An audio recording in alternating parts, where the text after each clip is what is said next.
岑秉和贪墨赈灾银，罪证确凿，念其昔日威功，免死。岑氏全族即日流放岭南清武县，永不得返京。我爹没有贪墨，这是冤案。圣旨已下，谁敢抗旨？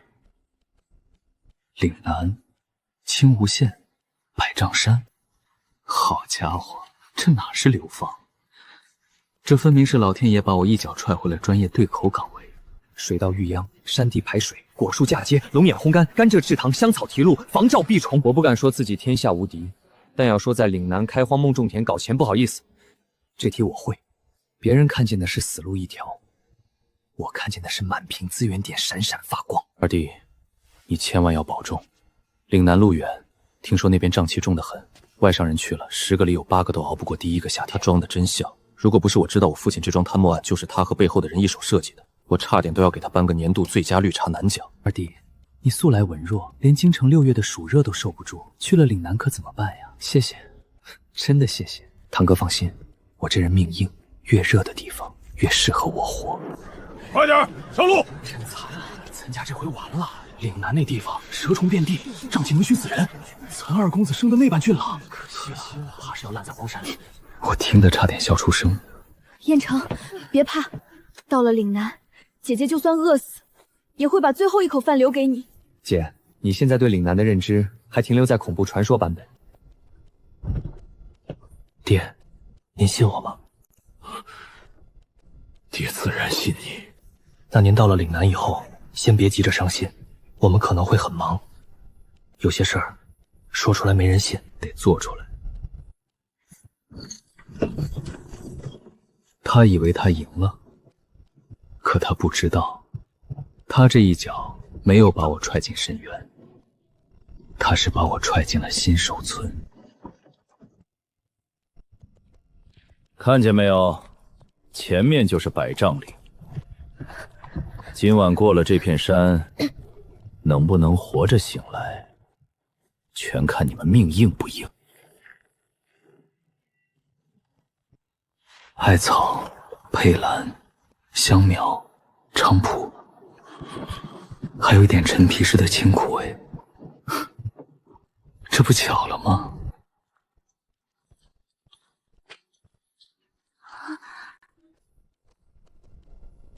别人闻见瘴气，吓得魂飞魄散，我闻见的是第1桶金的味道。姐，今晚别睡太死，有危险。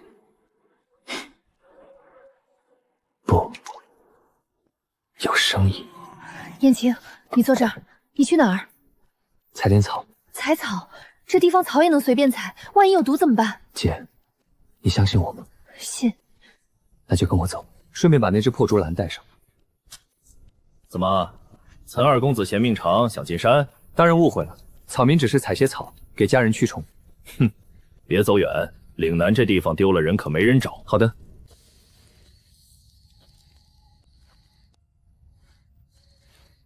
燕城，你怎么认得这些？书上看的。哪本书？杂书。别愣着，摘叶子，老叶不要，烂叶不要，带虫眼的不要。娘，给我几块旧帕子。成儿，你这是做什么？做香囊。香囊。娘，这些草能驱虫，也能缓一缓湿热带来的头闷胸堵。岭南湿气重，先用着，今晚能舒服些。这些当真有用？试试就知道。燕城真的有用。小场面。你们屋里什么味儿？大人，是驱虫避湿的香囊。还有没有？有倒是有，只是我们一路流放，布料不多，草也要现采现配。多少钱？2文1个。7把野草卖2文，给我2个。开张了。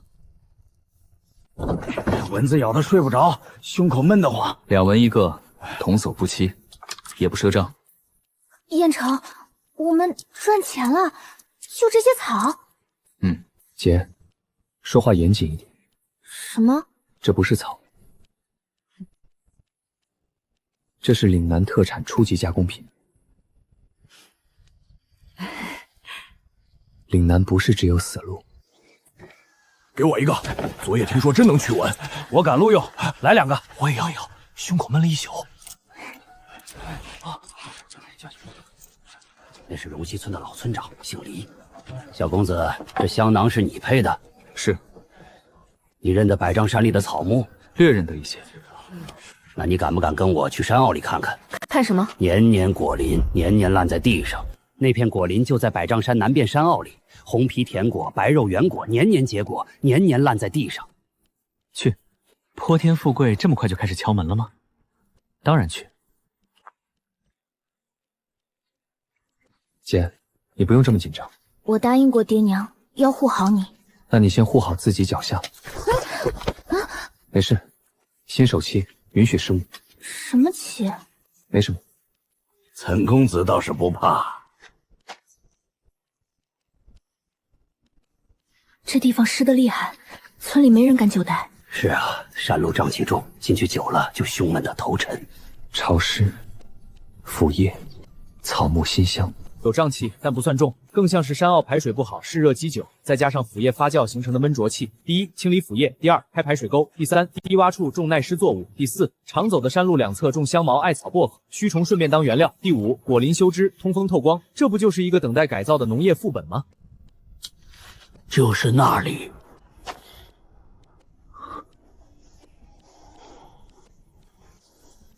岑叔，这是什么？这不是果子。院长，这果子是不是不能吃？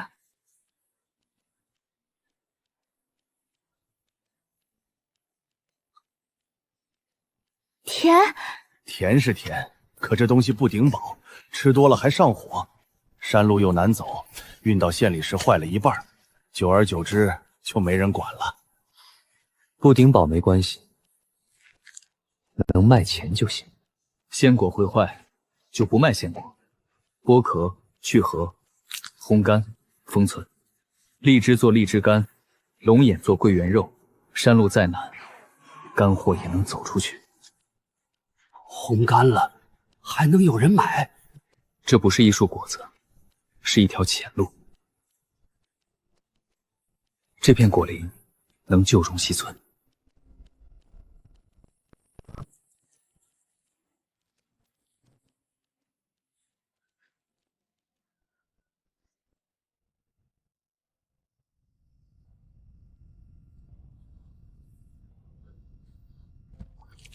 熟过头的不要，虫蛀的不要，破皮的不要，能先吃的先留，其余带回去试烘。若公子真能做到，荣溪村记你的恩。村长不必如此，大家一起发财，才是真的发财。燕哲，这些真能变钱？一定能。那爹娘是不是不用挨饿了？有我在，岑家不会饿死在岭南，不但不会饿死，还会吃得很好。你这话听着不像安慰，像吹牛。没事儿，以后你就习惯了。这么多果子，若要卖给贵人，光好吃不够，得好看、干净、体面。不愧是我娘，多少鲜果出多少干果，损耗几成，人工多少，炭火多少都要记。很好，财务总监也上线了。不错，如果再改进火候，卖相还能更好。明日呢？第二天，我带着姐姐和2盒果干去了青乌县城。岭南山货，这东西也配送到我醉云楼来卖？掌柜不买不要紧，先尝一颗。这东西你还有多少？掌柜方才不是说岭南山货不配进醉云楼吗？公子听错了，我说的是岭南山货，若都像这个，那必须进醉云楼。这2盒我包圆，若能长期供货，价钱好谈。不反映真实。原来是刚流放来的岑家最信。这青吴县的果子生意，什么时候轮到外来的流放犯插手了？葛万怀，您今日怎么来了？懂了，本地渠道商。我要是不来，还不知道有人敢在青吴县抢我的饭碗。山上的果子又不是你家的，外乡人懂什么？青吴县的果子向来由我哥哥家收。我们只是做些果干糊口，谈不上抢饭碗。糊口这种东西， 5文钱1斤，我收了。5文？你怎么不去抢？岑家醉卷也敢跟我讨价还价？哎，都是做生意，何其……钱掌柜，你若敢收他的货，往后我葛家一颗第一条销售渠道当场被封，后市做农业基地最怕渠道被单一平台拿捏。解决办法也很简单，别把鸡蛋放在一个篮子上。钱掌柜，既然您不方便收，那我们便不打扰了。算你识相。燕城，就这么算了？当然不算。那我们去哪儿？换地方。果干怎么能卖药铺？龙眼肉本就能入药。这龙眼肉虽是野果制成，却甜润干净，若再烘得透些，可入药柜。周掌柜若愿收，我下批会按药铺规矩做得更干更轻，分级装好。你倒懂行，不懂行的人做不长久。姐，里面不能当饭吃，当果干能。几位赶路辛苦，先尝一颗，不好吃不要钱。岭南蜜栗干，甜而不腻，赶路解乏。桂圆肉，干净耐放，老人孩子都能吃。今日试吃，不好吃不要钱，好吃再买也不迟。我全要了。燕城，这比卖给酒楼还快。这叫打开下沉市场。什么市场？就是别让一个人卡住脖子。燕城，明日我还能来卖。很好。今日起，岑家收果比葛万怀从前给的价高3成。岑公子，你真给这个价？真给，现钱结算，不拖不欠。岑公子，你这是要跟葛万怀对上了？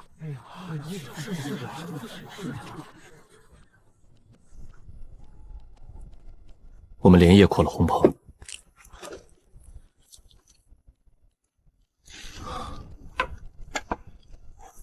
整个岑家像一台刚启动的机器，终于转了起来。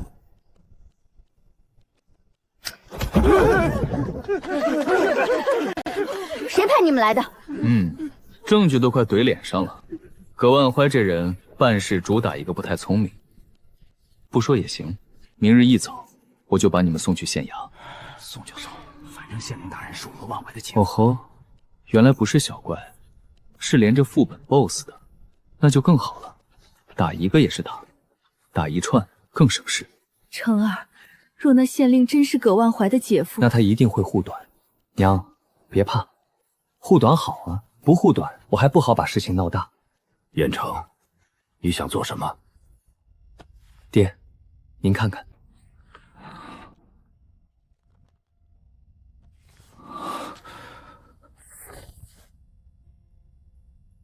你要让县令自己填？对，让他自己填最后一页。万成救命！2个不懂事的下人，许是夜里走错了路，惊扰了岑公子。带着油棺和火锄子走错路。岭南夜师带火锄子防身，有什么奇怪？这张嘴，不去说书，真是青梧县文娱产业的损失。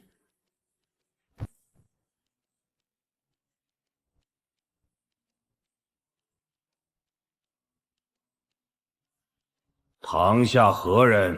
罪名岑彦成，状告葛家家仆夜入我家烘棚，企图纵火毁物。大胆！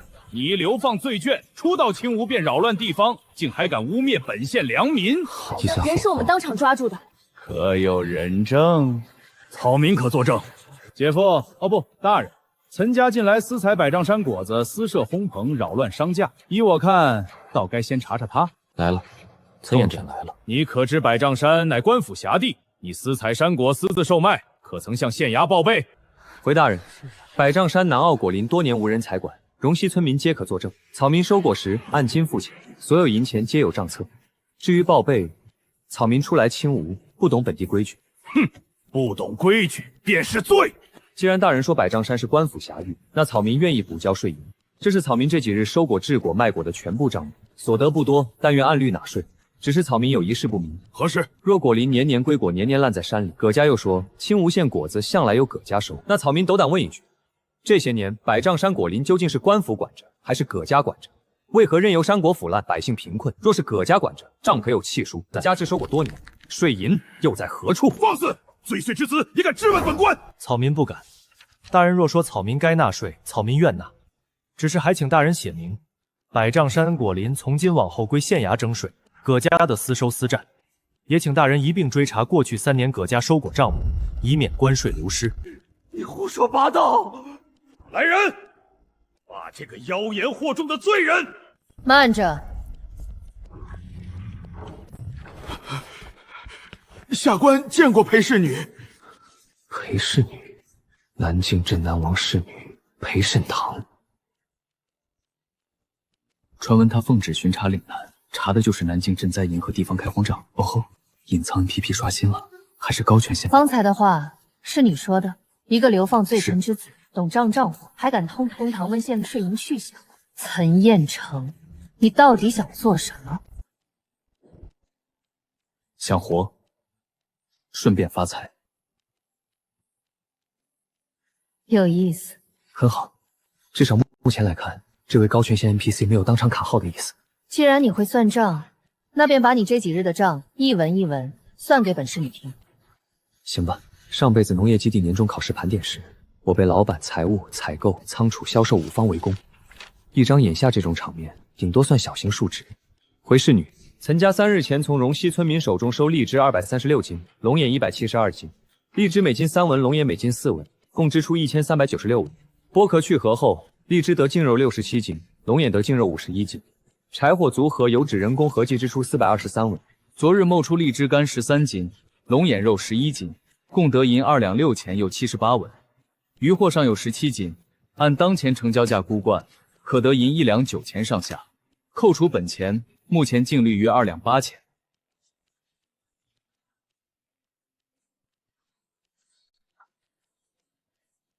为何人工费记了村民名字？为防日后多少果，谁剥了多少斤，谁领了多少钱，都有手印。日后若有人说岑家压价短银私吞，也有账可查。你倒防得周全。不周全不行，我们是流放最近，别人犯一点错是疏忽，我们犯一点错就是把柄。当年若不是账册被人做了手脚，岑家未必会落到今日。姚大人，这账可有问题？暂未看出。葛家纵火之事呢？此事尚需细查。那便细查。葛家下人暂押现牢，葛家近3年果税山货账册，何至于？你若送到本市清白，怕什么？不愧是高权限 NPC， 一句顶我10句。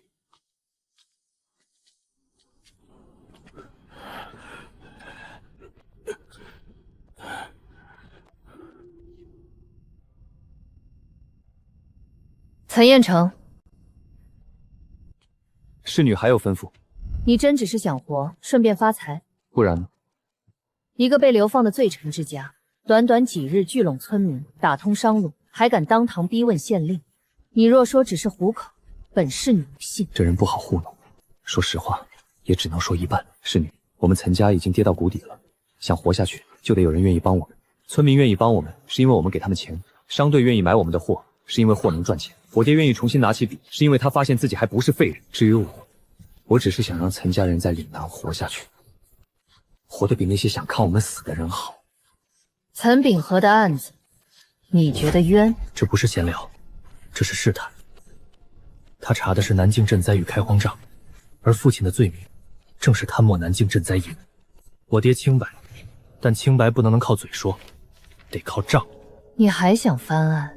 想，但饭要一口一口吃，账要一页页查。眼下我们连房子都漏雨，谈翻案太飘，先赚钱，先活命。你倒清醒，这是临时通行文书，3个月，3个月内让荣西村多一条活路。到那时，本侍女再听你说翻案的账。先活下去，再发财，再用账翻案。燕城，我们是不是有靠山了？不是靠山，是临时合作方。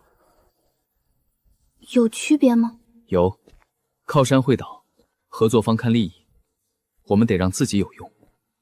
我明白了，所以我们接下来做什么？继续卖果干？岑公子，那是甘蔗，咱们这儿多得很，不过也没啥大用，就砍来给孩子嚼个甜嘴。没啥大用，嚼个甜嘴。燕城，这草也能卖钱？姐，这不是草，这是一根根站着的银票。果干只是开胃菜，真正的暴利产业，这不就来了？燕城，你别吓我，你每次这么笑，我都觉得有人要倒霉。姐，这次没人倒霉，只是我们要发财了。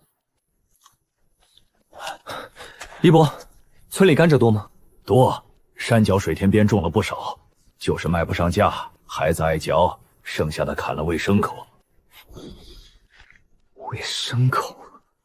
那么好的甘蔗，竟然喂牲口，这已经不是暴殄天物了，这是把银票撕碎拌草料。若我收甘蔗，村里人愿不愿卖？甘蔗也能做生意？能做大生意。你要多少？先收500斤。500斤？姐，做事业胆子要大。可咱们的钱袋子不大。果果赚来的银子出去收果，雇人买竹和油纸修烘棚，剩的不算多。但新一批甘蔗，我先付30%定钱。燕城，钱袋子不大，榨甘蔗的家伙也没有。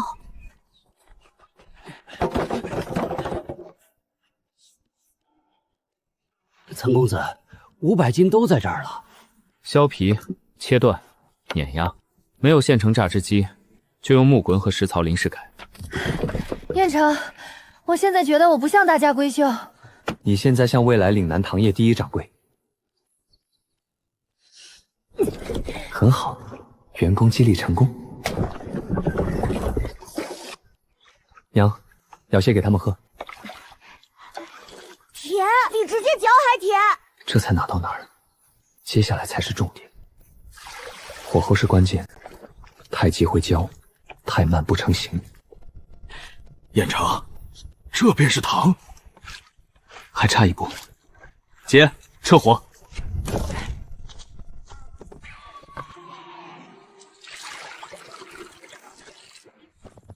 这真是甘蔗熬出来的？不然是你读书读出来的。甜，比县里卖的粗糖还香。不只是红糖，还能做姜糖、糖砖、糖水、糖糕。红糖卖药铺，姜糖卖给湿寒体弱的人，糖砖方便商队携带，糖水能在县城开摊。你这都想好了？从看见甘蔗那一刻就想好了。怪不得你当时笑得那么吓人。送给侍女做什么？让合作方知道我们的价值。若配姜熬成糖块，可驱寒暖胃。20斤，我先订20斤姜糖。岑公子，这糖我醉云楼要了，做糕点、甜汤全用得上。贵了些，确实贵，但青梧县里只有我做得出来。侍女是不是觉得我们私自制糖有问题？也可能是觉得糖好吃。你能不能有点危机感？有啊，所以明日多带2包姜糖。甘蔗制糖也是书上看的。侍女英明。京城来信，他们要查私产，也要你的制糖方子。这地方也能住人？奉县衙令，岑南私占百丈山私设糖坊，扰乱地方经营，即刻查封。敢问几位大人，查封依据何在？岑彦成，掌山是官山，甘蔗地是官地，你们私采山果，私收甘蔗，还熬糖牟利，按律就该查封。原来如此，姐姐现在已经形成条件反射了。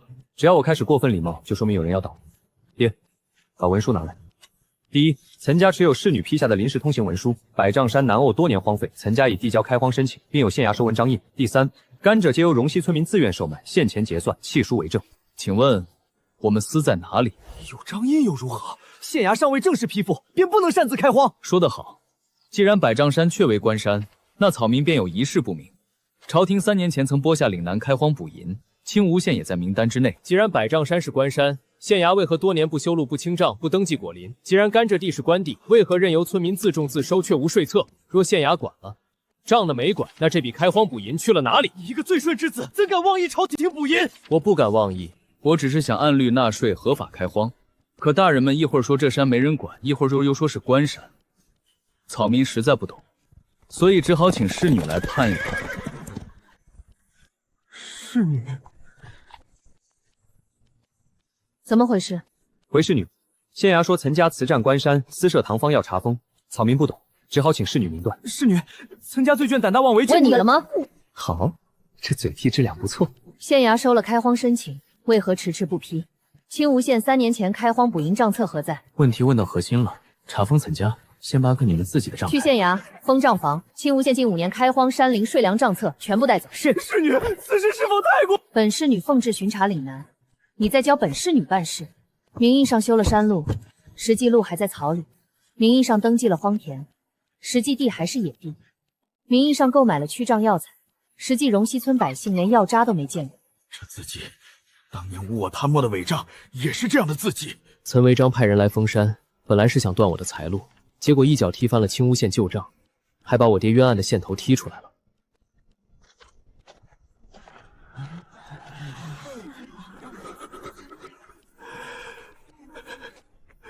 岑公子，百丈山以后还会被收回去吗？青吴县百丈山南澳暂批岑家与荣溪村共同开荒3年，山果、甘蔗、香草所得，按税纳银，不得强买，不得私占，不得欺民。官方地契，不是官方开荒权。你想封我的山，结果朝廷亲手把山送到了我手里。多谢侍女。别谢太早，青吴县只是县头。本侍女查到岑家当年赈灾银案与岭南开荒捕银案背后或许是同一批。原来我的流放地不只是金山，还是翻案的入口。这红印是真的吗？好啊！燕城，我们是不是彻底站稳了？不，这还不算，只能算有了地盘。要站稳，得有粮。果干能赚钱，红糖能赚钱，香囊也能赚钱。你要修渠？岭南雨水多，不缺水，缺的是会用水。从东坡引水过竹银，分2道，一道灌高田，一道排低洼，田丈加高，水口流闸。再选一片田是早稻和晚稻轮种。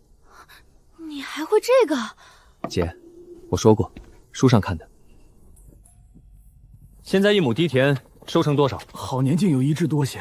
若排水做好，早桃收1季，晚桃再收1季，哪怕每季只多3斗，10亩是多少？1家多3斗，10家多30斗。村里若多300斗米，灾年还怕什么？岑公子，你说咋挖，我们就咋挖。明日卯时，东偏云水修渠的渠开田。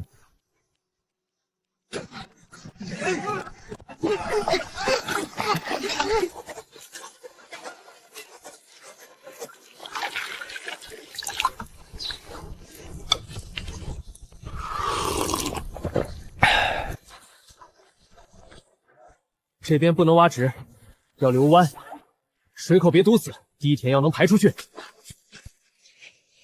田标再高半尺，对，半尺。燕城，我现在觉得读书挺轻松的。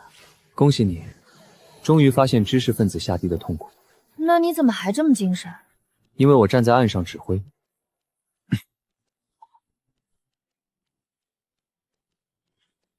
这些也是书上看的。杂书。你家的杂书倒是什么都行。年轻，留下20个人帮忙修渠。侍女不怕我聚成生事？你若聚种田，本侍女可以睁一只眼闭一只眼。侍女格局打开了。什么？夸您英明。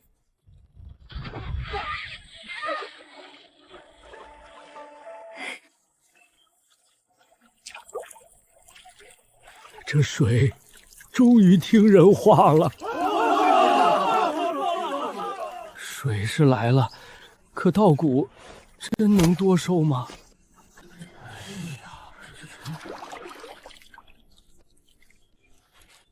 接下来是育秧。种个稻子还这么麻烦？麻烦一时，多吃1年。听岑公子的，干！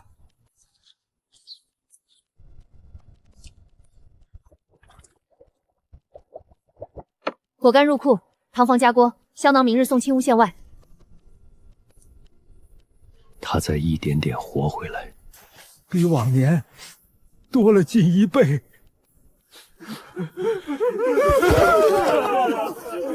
别拜地，拜水渠，拜你们自己的手。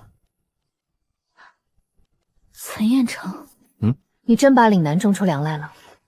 这才哪儿到哪儿，等晚稻收了，才算真正开始。不行，岑彦秋，稳住，女人只会影响你算账的速度。侍女急报，上游连日暴雨，南边3县受灾，粮仓进水，粮价已经涨了3倍。岑家的新粮怎么办？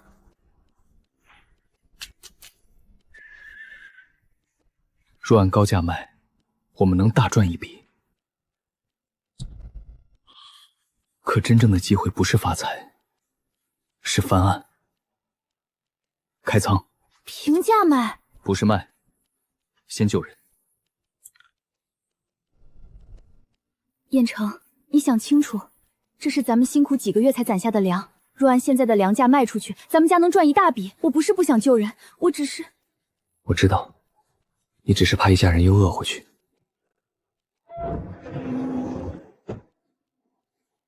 成儿，你有几分把握？看侍女给不给我机会。说，岑家粮仓开一半，荣西村留下足够口粮和重粮，剩下的粮不卖高价，分2路，一路设平价粮棚给灾民买，一路由侍女调配送去南边受灾3县。但所有出粮、收粮、领粮都要登记造册。你想留功劳？不止功劳，还要账。不是全开，我没那么大善。全家和全村的口粮、重粮必须先留够。救人可以，但不能把自己救死。这叫可持续公益。能不能少买一点？能，按人头分，不抢不乱。老人孩子往这边走，领了粥再领粮。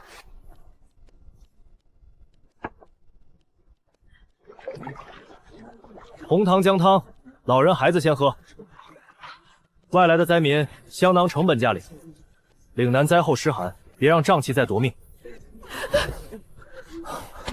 别跪，吃饱了活下去，比什么都强。爽文归爽文，可真看见人饿到这种地步，谁也笑不下来。三公子，你这样卖粮，坏规矩了。灾年平价卖粮，坏什么规矩？粮价是市价，大家都涨，你不涨，叫搅行。哦，那你们囤粮不卖，等灾民饿极了再涨价，叫什么？岑公子慎言，罗掌柜也慎行。我这边每一粒粮都记账，卖多少送多少，价格多少都清清楚楚。你们若觉得我坏了规矩，不如咱们一起把粮仓账册交给侍女看看。奉侍女令，查验青乌县粮商囤粮账目。罗掌柜，来都来了，账本带了吗？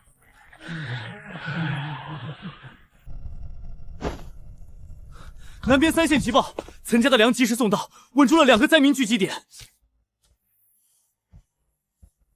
粮册、税册、赈灾名册一并装箱，派快马送往京城。账进了京城，有些人该坐不住了。岑家的账不能让他们看见，换个口子，先毁他的名声。京城急信。第7日，京城有消息传来，不是圣旨，是裴喜堂的密信。急了，只要他们急，就说明我们打到痛处了。岭南仙露，那不是我香露作坊刚试出来的新名吗？原料是橙花、香茅、薄荷和少量桂花，气味清甜，祛湿又不刺鼻。因为配比还不稳定，我暂时没大批量卖。前几日作坊里确实丢过一小罐成品，当时我没声张，没想到鱼这么快就咬钩了。怎么了？他偷了你的香露配方？偷的是半成品。什么意思？意思就是那东西初闻很香，但久放之后会变味。你故意的？怎么能说故意呢？我只是还没来得及完善配方，他就自己长腿跑去了京城。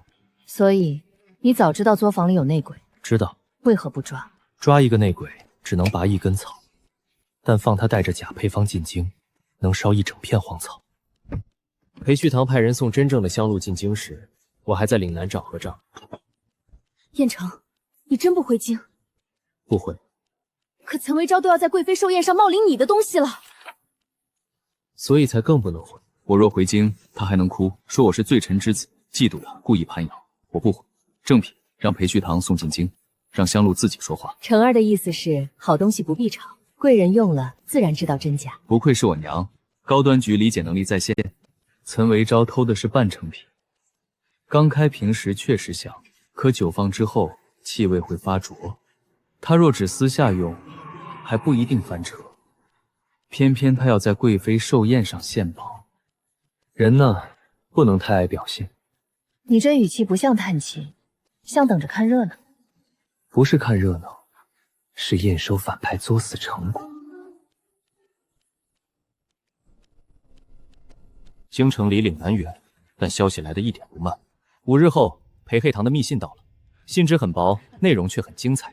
贵妃娘娘，此乃我名下商号从岭南寻来的岭南仙露，取百花朝露和南山灵草，香气清雅，可祛湿解闷。听听，这包装词写的比我还会吹。开瓶，起初香气确不错，橙花清甜，香茅微凉，还有一点桂花余韵，好香！果然是岭南仙露。那瓶半成品最大的问题，就是前调漂亮，后劲拉垮。岑延成，这回是你替我做嫁衣，如果遇上宫中暖炉，再被人反复开盖嗅闻，翻车速度直接加倍。这味儿，这香气怎么变了？像是食草闷久了，方才还好好的。许是殿中炭火太盛，香露气味散得快。陛下到。太后娘娘听闻贵妃宫中有岭南香露，正巧太后也得了一瓶，命奴婢送来同赏。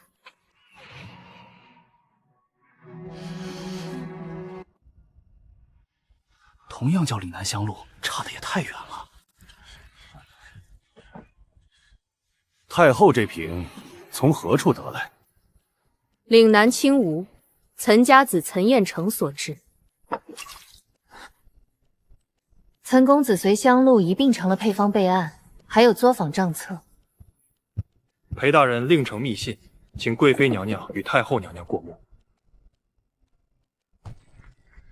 岑家香露尚在试制，曾遗失半成品一瓶，半成品初香尚可，久置易浊，不宜献贵人。若京中有人以此为成品售卖，望慎查。裴氏女另有政务呈上。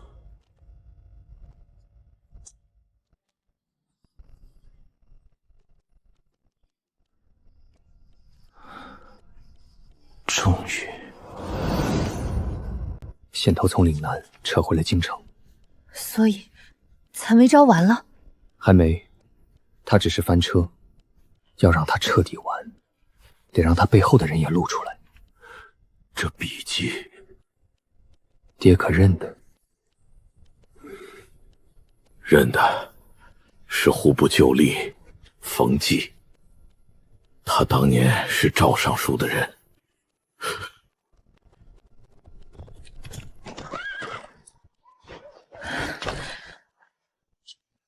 侍女辛苦。京中急召一下。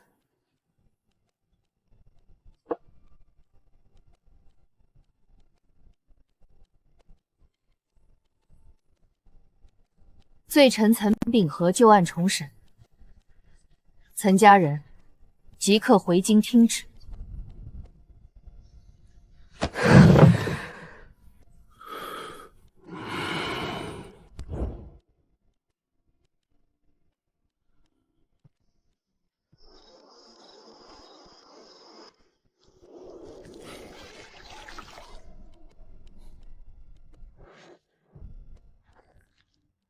怎么，不想回？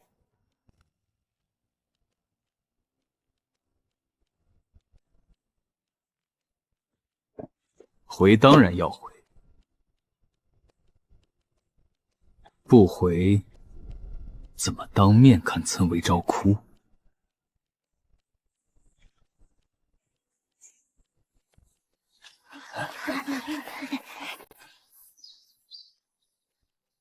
岑公子，你还回来吗？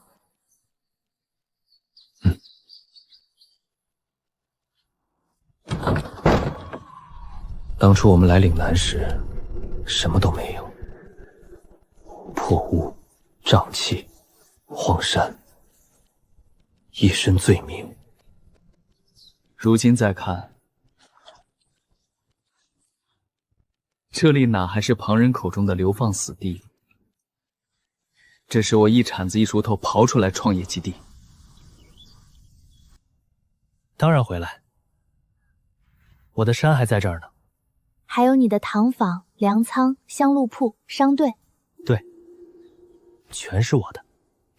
燕京，你现在说话越来越像土匪了。是东家。我们一路回京，马车进城时，街边站满了人，和当初岑家被押出京城时一样热闹。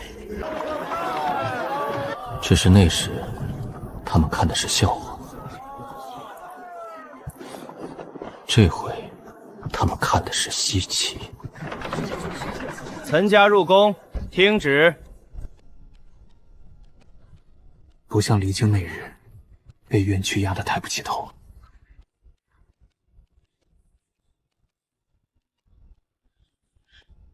当年南境赈灾银案重审，户部旧吏冯骥伪造账册，转移赈银，赵尚书纵容下属侵吞赈灾钱粮，岑维昭及其母族与其勾连，构陷忠良。岑秉和清白无罪，岑家复决还产。老爷，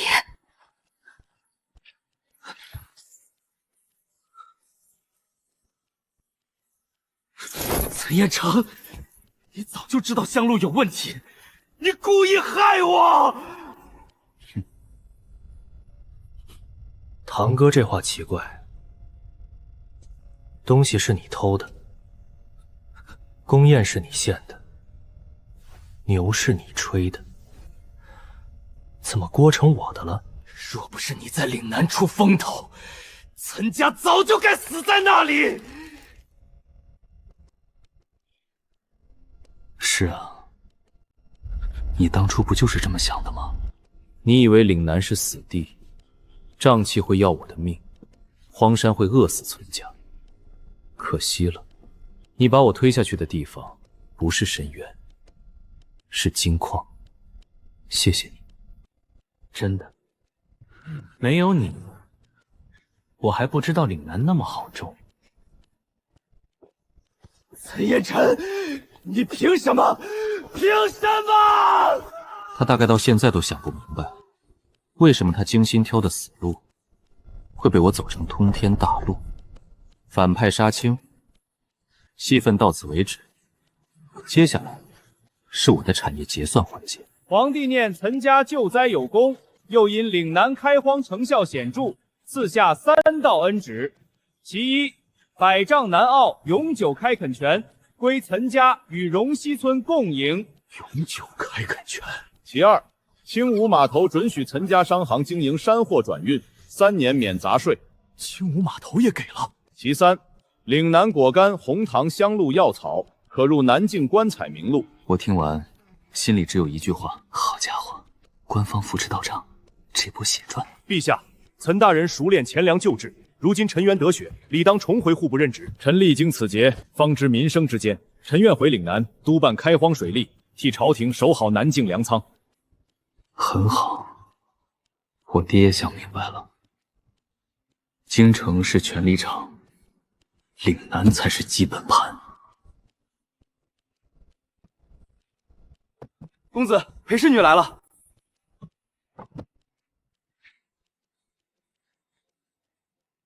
侍女来送行？不，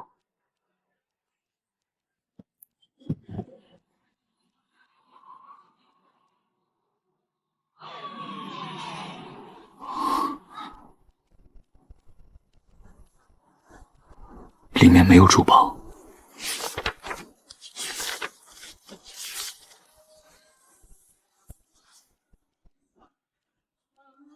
侍女这是做什么？求亲。别人求亲送金银首饰，你送商道码头？你喜欢金银？也喜欢。那以后商道赚的都给你。侍女这是要散去些许，浮现一人嫁我，还是入股？都行。我人归你，商路也归你。风吹过庭中桂树，京城的桂花香很淡，我却忽然想起岭南山间的橙花、香茅、甘蔗甜气，还有雨后稻田的清新味道。公子，族中几位长辈都在等话，岑府牌匾已重挂，京中铺面也能收回。成儿，京城终究是岑家的旧宅。刘京，岑家能重新站回朝堂，回岭南，便要把所有根基都压在荒山商路上。京城给你名分，岭南给你路，你选哪一个，我都随你。那才是我的地方，我的根，我的退路，也是我的底气。后来，我们回了岭南，从青吴县往外开，仗要干净，路要走稳，一州一仗，一路一印。公子，各州掌柜都到了，只等您落最后一印。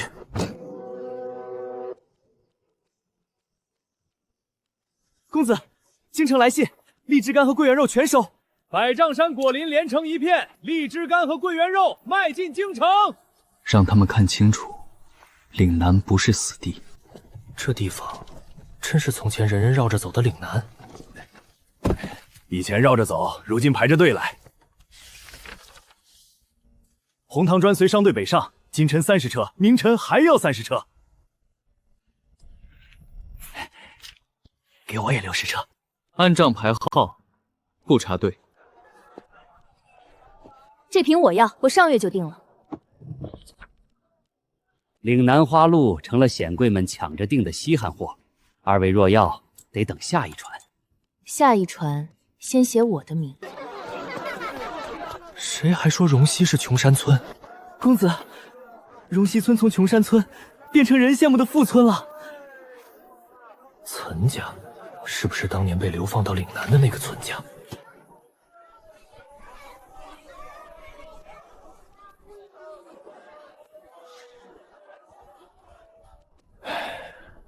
当年都说岑家完了，流放、瘴气、荒山，哪一桩不是死路？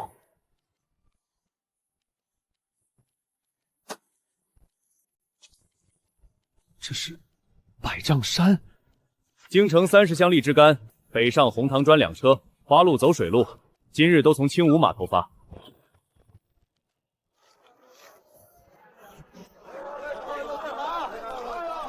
谁能想到，岑二公子竟把岭南荒山种成了金山？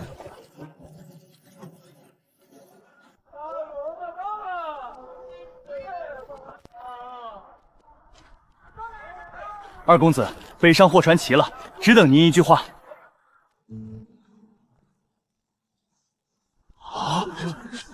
我站在青乌码头，看着一船船货物起航。他们说，岭南是岑家的流放地，可我偏要给他换个名字。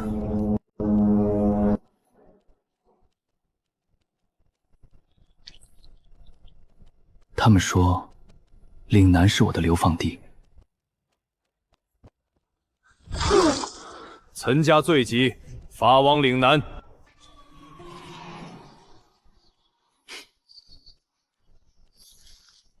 这荒山真能种出银子？先种活，再算账。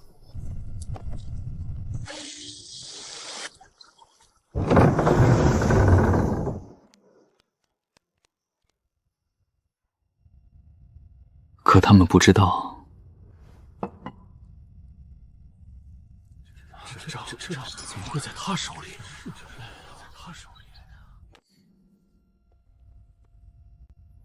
岑氏旧案昭雪，复决还籍。那里是我的起点。你说的聘礼到底是什么？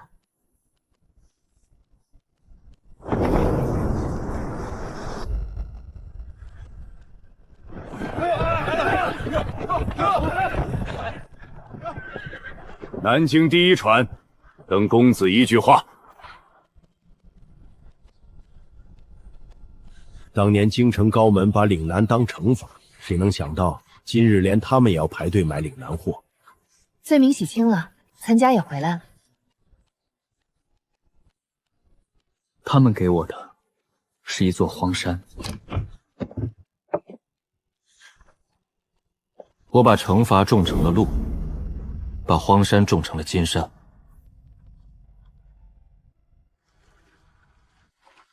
这也是给我的，是我的江山，也是我真正的聘礼。那就起航。起航！